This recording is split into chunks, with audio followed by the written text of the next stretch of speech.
Call Jenny Salesa. Thank you, Mr Speaker. I'd like to acknowledge the Select Committee as well as the officials who have put a lot of work onto ensuring that this legislation comes to the House.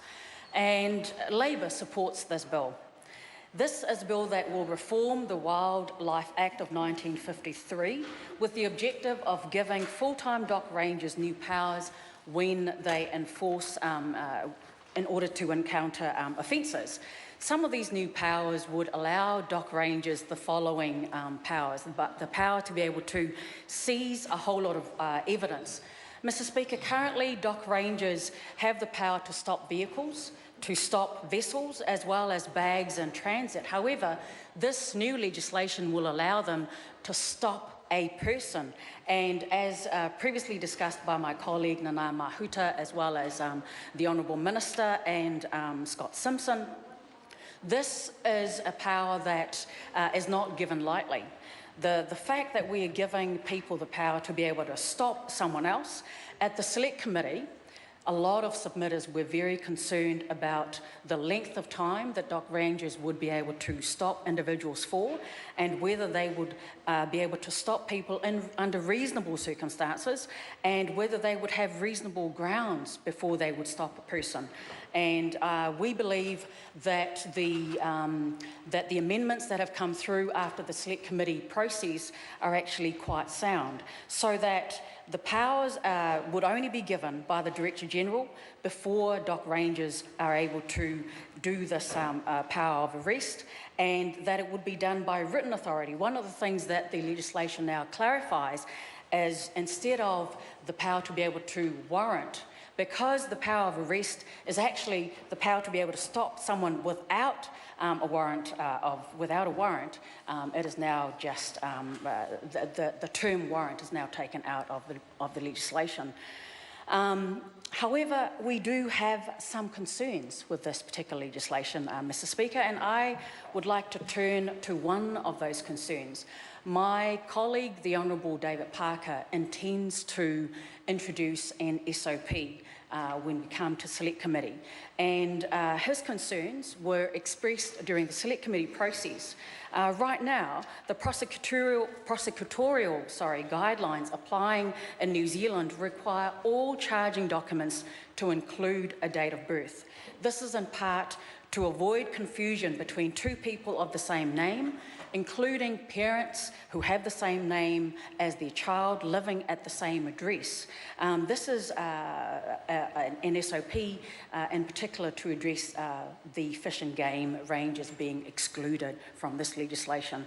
We were advised by the New Zealand Fish and Game Council that its rangers are currently limited in their ability to perform their statutory role of enforcing game hunting because they are unable to require date of birth information from suspected offenders, and they cannot prosecute unless this information is given voluntarily.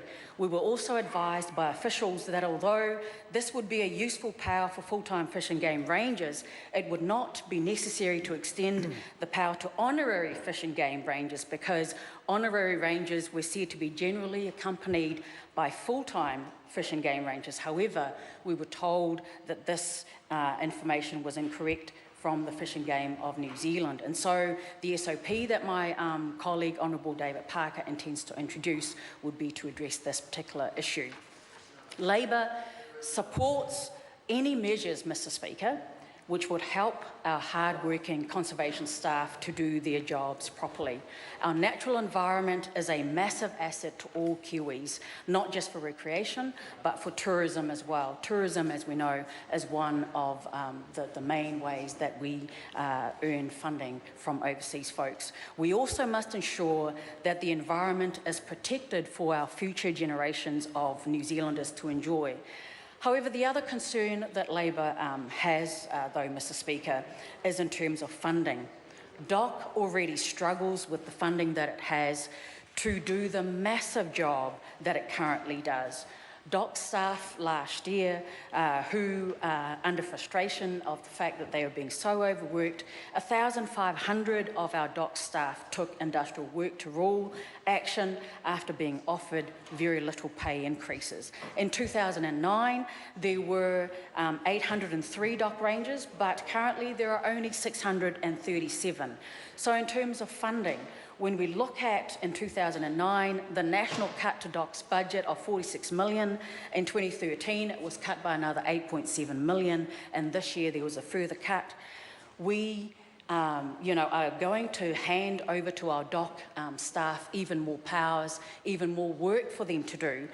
But as we implement this new legislation, in order for this bill to work, the Labor Party is saying to the government that it needs to fund dock appropriately in order for us to ensure that they can do all of the work that we intend for them to do with this additional work appropriately. Thank you so much, Mr. Speaker.